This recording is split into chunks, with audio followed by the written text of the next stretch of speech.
Bien. Maître d'Am Kaya, maître en art de vivre ancestraux et coach de vie. Excusez-moi, je, je suis déjà tout sourire. Euh, c'est pour répondre à la question de Gladys. Je souris à cause de sa question, pardon. Gladys demande comment réagir quand on trouve la maîtresse de son mari chez soi. D'accord, alors Gladys, je sais pas du tout dans quelles conditions ou pour quelles raisons la maîtresse de votre mari s'est retrouvée chez vous, mais waouh. D'accord, bon je vais essayer de reprendre mon calme, hein. Je souris mais je suis sûre que si vous avez posé la question c'est que ça doit pas être marrant pour vous. Euh, Gladys, euh, si votre mari se permet de ramener sa maîtresse chez vous, alors là, c'est pas une question de problème. Là, c'est plus juste un problème. Il y a quelque chose de fondamental qui va pas. Votre couple, ça ne va pas. Hein. À moins, bien sûr, que vous ayez déterminé bien à l'avance qu'il avait le droit d'avoir des maîtresses, encore que beaucoup d'hommes ont des maîtresses et leurs femmes ne le savent pas, mais que l'homme saute le pas et ramène sa maîtresse chez vous ou dans votre lit, dans votre maison, bref, chez vous, c'est qu'il y a quelque chose de fondamental. Il y a un vrai problème et c'est pas un problème que vous allez pouvoir régler en ayant de la compréhension ou en laissant couler. C'est pas possible parce que là, ça dépasse le cadre de la tromperie, c'est de l'irrespect. C'est un peu comme si votre mari essayait de vous dire que vous ne valez pas grand-chose pour lui, que votre mariage ne sert à rien et essaye de pousser le bouchon un peu trop long. Alors vous avez deux réactions. Personnellement, si j'étais à votre place, bon, moi je suis assez spéciale, hein. Si j'étais à votre place, j'arriverais, je saluerais la maîtresse, je lui demanderais comment ça va et si mon mari est un bon coup, naturel, mais je peux comprendre que ça mettrait n'importe quelle femme hors d'elle. Faut juste faire très attention parce que si vous avez des intérêts communs, hein, si vous êtes marié sur le régime de la communauté, une séparation, certes, oui, vous pouvez prouver qu'il y a faute, mais finalement, ça sert à quoi? La vraie question qu'il faudra demander à votre mari, c'est est-ce que c'est comme ça que vous allez faire maintenant? C'est-à-dire que, est-ce que c'est ça le process? Est-ce que c'est ça la nouvelle direction de votre mariage? C'est-à-dire qu'il a une maîtresse, qu'il la ramène à la maison, et vous faites quoi? Vous faites quoi? Vous avez un amant aussi que vous ramenez à la maison? C'est fou, c'est totalement délirant. Pourquoi vous êtes marié, Gladys? Avec quel homme vous êtes marié? Est-ce que vous connaissez l'homme que vous avez épousé? Qu'est-ce qui s'est passé durant tout votre couple? Qu'est-ce qui s'est passé pendant votre vie jusque-là pour que ça se produise? Pour quelle raison votre mari a réellement fait ça? Ça, c'est des questions qu'il va falloir vous poser, lui poser, mais c'est pas anodin. D'accord? J'ai tendance à dire, dans des cas de tromperie, il faut prendre du recul, il faut se poser des questions et envisager de savoir si on peut sauver son mariage. Là, je ne peux pas vous dire qu'on peut envisager de savoir si on peut sauver son mariage parce que là, si vous laissez votre mari vous manquer de respect à ce point-là, je pars de la base qu'un homme a parfaitement, moi, malheureusement, c'est mon point de vue, hein, à cause de ma formation et à cause de tout ce que j'ai appris, je sais qu'un homme, il est bien possible qu'un homme ait des maîtresses à l'extérieur et je pense que quand on se marie, s'opposer à cela, c'est un trop gros risque qu'il ne faut pas prendre. Un homme peut avoir des maîtresses et gérer sa vie à l'extérieur avec ses maîtresses et tout le reste, voilà. Mais ramener sa maîtresse chez vous, c'est de l'irrespect total, c'est lourd de sens, d'accord? C'est très lourd de sens et ça veut dire énormément de choses. Maintenant, le dernier cas, c'est peut-être vous qui lui avez demandé de la ramener pour l'avoir, mais vu la question que vous m'avez posée, ça m'étonnerait. Ça m'étonnerait. Alors, Gladys, Allez chez votre coiffeur. Ok. Changez de coiffure. Oh oui, Gladys, c'est important. Changez de coiffure.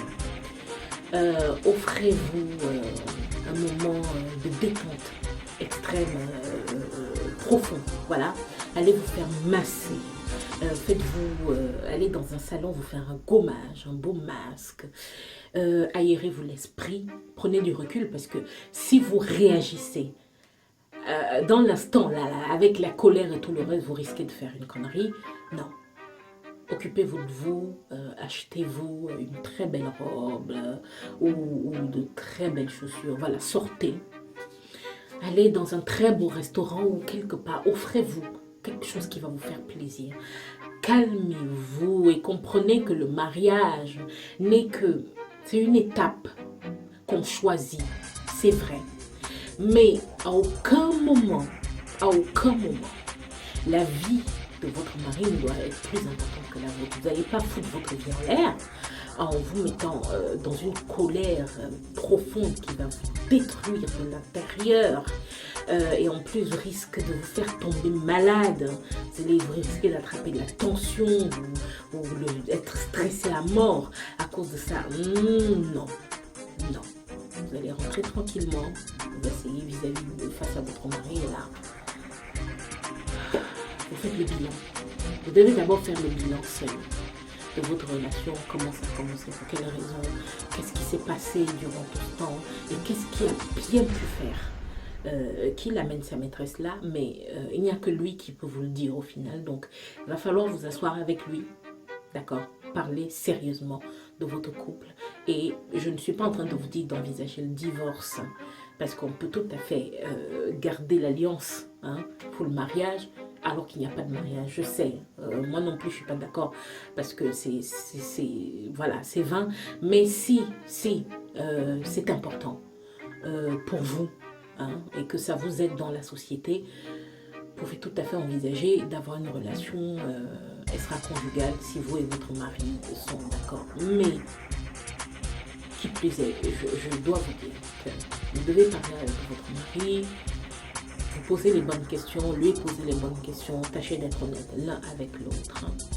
Et respirez, Gladys.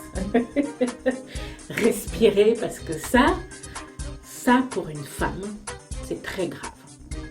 Ça peut vous détruire complètement. C'est très très grave. Mais comme je le disais tantôt à quelqu'un, le plus important c'est vous. D'accord? Le plus important c'est vous. Ne vous détruisez pas la santé. Non, ne vous détruisez pas la santé pour ça. Par contre, soyez honnête, sachez pourquoi vous êtes marié, sachez pourquoi vous allez rester avec lui ou pas. Et si vous envisagez de vous séparer de lui, séparez-vous de lui sans colère, sans haine et sans tout le reste. Parce que au final, c'est vous. Et il est bien possible que s'il a déjà dépasser ce palier, parce que c'est très fort quand même, c'est très loin de faire ça, il va essayer de vous mettre en colère ou de vous diminuer ou de vous faire sentir que vous ne valez pas grand chose. Ce geste-là, ça veut dire qu'il a commencé. Extrayez-vous de ça. Devenez complètement neutre, à la limite si ça vous aide. Regardez-le comme un inconnu jusqu'à ce que vous clarifiez cette situation dans votre tête. Ne vous laissez pas dépasser par les émotions, ne vous laissez pas submerger par ces émotions. Ne faites pas une bêtise, parce que dans ces cas-là, une femme peut facilement faire une bêtise, surtout s'il y a du bagage derrière et si vous avez vécu énormément de choses. Dans ce cas-là, la femme peut totalement exploser. Ne vous laissez pas aller là-dedans, surtout pas. S'il vous plaît, Gladys, surtout pas. Éloignez-vous de la maison, prenez un peu de temps pour vous. Voilà. Mais cachez, répondez sérieusement à ces questions que je vais vous poser. Et faites clair avec lui. Si pendant votre conversation, les mots qui sortent de sa bouche, c'est pour vous mettre en colère, détachez-vous complètement de ça. Ne lui donnez pas le sentiment qu'il vous a atteint, qu'il vous a blessé. Ce serait trop facile. Lui donnez pas, d'accord? Lui donnez pas cette joie. Au contraire. C'est pour ça que je vous dis, faites-vous belle, Gladys, faites-vous belle, rayonnez, restez digne dans votre position. On fait tous des erreurs. Il est possible de faire une erreur, d'épouser la mauvaise personne. Oui, c'est chiant. C'est très chiant et ça prouve que quelque part on a quand même un problème. Il faut le gérer, il faut remettre en perspective nos buts, notre personnalité, ce qu'on pense de soi et tout le reste. Oui, mais dans ce cas précis, par rapport à la question qu'on m'a posée, faites-vous belle, hein? Prenez du recul, allez vous amuser, faites-vous plaisir. Et ensuite, revenez et réglez cette situation sérieusement. Que vous restiez avec lui ou que vous vous séparez de lui, vous devez régler cette situation sérieusement. Et ne vous rabaissez pas. Ne vous laissez pas atteindre. Ne vous laissez pas blesser. Quel que soit ce qu'il dira, quel que soit ce qu'il fera, ne vous laissez pas atteindre. Voilà. Bien, Gladys,